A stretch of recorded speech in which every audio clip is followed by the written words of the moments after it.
Yes, guys, I hope you're all well. Please like, share, and subscribe to the channel. Now, I want to talk about Riyadh season and the brilliant fight card coming up this Saturday. If you've been under a rock, we've got an absolutely spectacular fight card coming up, and it's called The Last Crescendo. And headlining is Beterbiev versus Bivol. Now, the reason why I call it spectacular is because the undercard is absolutely amazing. We've got Joshua Buatsi versus Callum Smith. We've got Zhilei Zhang versus Agit Kabayel. We've got Virgil Ortiz Jr. versus Israel Madrimov. We've got Carlos Adames against Hamza Shiraz. We've got Shakur Stevenson against Josh Padley. Now, we were supposed to have Shakur Stevenson against Floyd Schofield. Floyd Schofield was injured and he was, or shall I say hospitalised, that's the better word to use, and we hope he gets better as soon as possible. And the last fight on the undercard is Daniel Dubois versus Joseph Parker. Now, in my opinion, I don't know a fight card that is any better than that. I think this is an absolutely smashing fight card, and I'm honestly pumped for Saturday to watch all of these fights and talk about all these fights after they have happened. I think it's the best fight card of my lifetime, and if you think that it's not, and you can think of another fight card that is even better, please let me know in the comments below. That would be brilliant. Now, today I want to talk about a couple of fights on those cards. I want to talk about Joshua Buatsi versus Callum Smith, and I also want to talk about Zhilei Zhang versus Agit Kabayel. Now, let's talk about the first fight on that card. It's crazy to think Joshua Buatsi against Callum Smith is the first fight on that card. That card will be a headline fight at the O2 Arena or in Liverpool, for example. That would definitely be a headline card. But anyway, we've got them as the first guys walking in, roughly about 5:45 apparently. Now, if you asked me a couple of years ago and you told me this fight, I would say probably Callum Smith, late stoppage. Now, the reason for that is because Callum Smith was a lot more active in that sense. Joshua Buatsi wasn't as active as he is in terms of what he had last year, in terms of his level of activity. And also, I felt that his career was going quite slow. He was talked about from 2016 and he had a big, bright future, which he still does, but he wasn't as active as he was last year. So I would have thought Callum Smith. Now, fast forward a couple of years, I think it changes completely. Buatsi had a brilliant year of activity last year. He fought Dan Aziz and he fought Willie Hutchinson. Against Dan Aziz, he had Dan Aziz down twice in the 11th and he won by unanimous decision. He also faced Willie Hutchinson as well, which was a split decision win. He had Hutchinson down in the 6th and he also had him down once in the 9th, if I'm not mistaken. So he had a really, really good year last year. Now, of course, Callum Smith, he was relatively, a couple of fights a year. For any fighter, that would be seen as active, right? So he fought Artur Beterbiev. I remember that was in Canada, and he lost in the 7th round. It was a TKO loss. And to be fair, between January of that year and November when he fought again, I actually thought Callum Smith retired, to be honest with you. I hadn't really heard anything much from him. It's quite quiet. So I thought, you know what? He's had his day. He's retired quietly. And he's had a good career in that sense. But he did come back in November against a guy called Carlos Galvan, if you remember, in Birmingham. That was on the Sonny Edwards and Yafai undercard that he was on. And he won in the 5th round. It was a TKO win. And now he's facing Joshua Buatsi on Saturday. What do I think? Let's go into the X's and O's of it. I think this fight is all down to desire. I think if you look at Callum Smith's record and what he's done, he's been to the top of the mountain. He's climbed there and he's been there. He is former WBA super middleweight champion. He's former Ring Magazine champion. He's also the Muhammad Ali super middleweight winner when he faced George Groves. I think that was in 2018.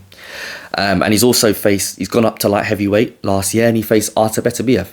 So he's been at the top of the mountain, and I'm sure he's made good money in his career in that sense. So for the fact that he's made good money in his career and he's been to the top of the mountain, the question is, what's his hunger like now? Does he still have that same desire?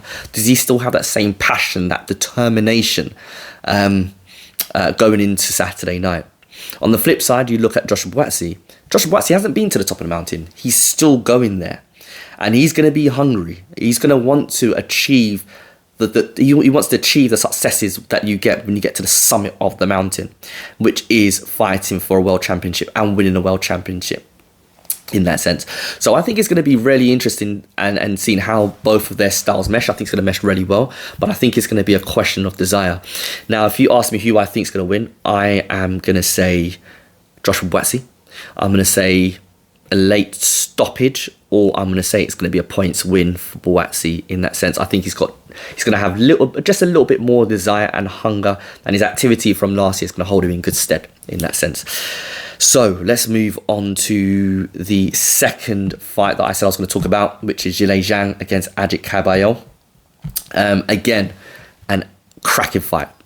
It's going to be a really, really good fight. This is going to be for the WBC interim world heavyweight belt, if I'm not mistaken. And Zhilei Zhang has got power. That's going to hold him in really good stead. He calls it Chinese power, and I see why. Let's go back to 2023 when he faced Joe Joyce. He faced him twice and he beat him twice. First time it was a TKO win in the 6th round, and then in the second fight it was a KO win in the 3rd round. Now let's remember Joyce of that time was known as the Juggernaut. He came forward, didn't hold back, kept coming forward, and would take you out. Zhilei Zhang absolutely annihilated him, especially in that second fight. And Joe Joyce hasn't been the same since, to be perfectly honest with you. He did lose against, Zhilei Zhang did lose against Joseph Parker by majority decision. That was last year against Joseph Parker, as I said. Although he put Joseph Parker down twice, once in the 3rd round, and he put him down once in the 8th round.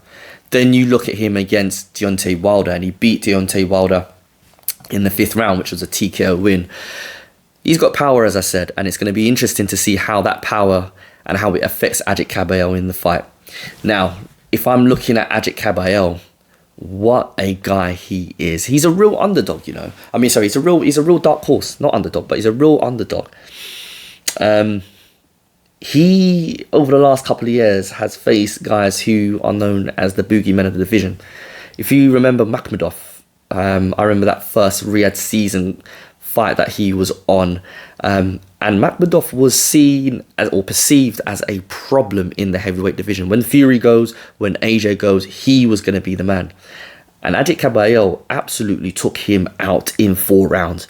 He was Makhmudov was Mac no more. Like he kind of, it was shown, if you see what I mean. And again, since then, Makhmudov has never been the same kind of fighter. Then he faces Frank Sanchez, again another guy who's known as the boogeyman of the division, and he beat Sanchez in 7 rounds. So again, when you think about it, Agit Kabayel is a real problem. You can't, in all honesty, do not dismiss Agit Kabayel in this fight. He's going to be a real live one, I believe, in this fight. And I think one of the good things about Kabayel is his engine, and the fact that he works the body really well. You think about Zhilei Zhang on the flip side. Zhilei Zhang starts off well, but his engine isn't great. In the latter half of the fight, his engine really isn't great. He tires out. So it's going to be interesting to see whether Kabayel can get Zhilei Zhang to the second half of the fight, invest in the body well, and potentially win the fight that way. In terms of who I think is going to win, I think I'm going for Kabayel. I'm going to go for Kabayel in this fight. I think Kabayel is going to work the body well. I think he's got a good engine. I think he's going to really, really pace himself well and beat Zhang. But I'm not saying that with any real confidence, because again, these are 50-50 fights, as I keep saying. So it's going to be interesting to see how this plays out. But anyway, let me know what you guys think on everything I've said in the comments below. If you haven't liked, shared and subscribed already, please do so. And until next time, guys, peace.